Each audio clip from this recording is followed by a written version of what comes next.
我们要做一件事情，就是把这个推车换掉，因为它在这里放的呢，主要就是用来放书的。但是吧，我们发现不知不觉就会有很多杂物堆积上来，就显得非常的杂乱。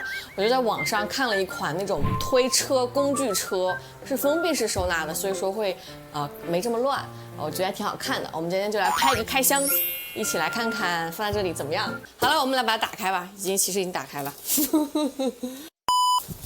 好，这就是那个箱子了，拆开看一下。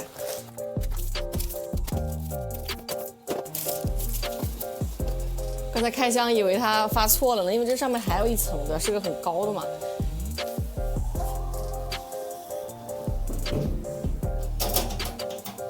OK。现在就是把这个侧板装好，然后就把它完整的替换掉原来的推车。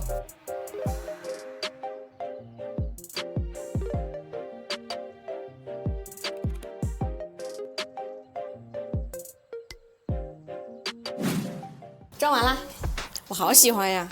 给大家看看我放了什么东西，来个近景。第一层呢，我就揭开了，然后放的是书。这里这个抽屉呢，薄抽就放了 iPad。然后是我的电脑，然后是 iPad 键盘，这个很薄嘛。然后这层是我的笔，还有本子，常用的本子。这层抽屉呢放了也是这是不常用的本子。这层抽屉放的是之前的桌游，还有这个电脑支架。最下面一层，声音有点刺耳。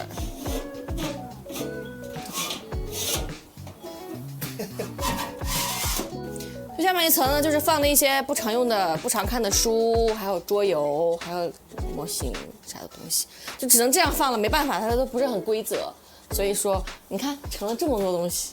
它这个呢还有一个把手是放在侧边的，然后这样的话就非常好推拉嘛，因为这个车其实它的定义是一个工具车，很多人买来是放，比如说美术那些颜料啊、画笔呀，还有就是手账的一些材料什么的。那我放这个，我觉得也挺实用的，它其实可玩性很多。但是安上它之后呢，我们家这个柜门就打不开了。目前这样子的话，柜门是可以打开到这个程度的，就拿取都很方便。如果说安上的话就太卡了，所以这个先不用。会不会有人觉得这个绿色有点太突兀了？它还有款是那种浅黄色的，我们想了想，感觉浅黄色没有绿色出彩，所以就买了这个。它那个轮子，对了，它这个轮子是可以有这个刹车片的，摁下它就不会移动，很稳。而且我里面的书这么沉，不会很摇晃，你看非常的稳。看上它很久了，但是我看评论区有人说买来可能有什么瑕疵之类的，就是铁皮的嘛，难免有磕碰。它这个价格到手是710块钱。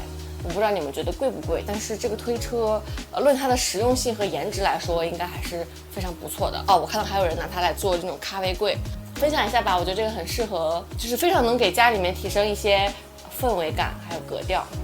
搞完啦，拜拜。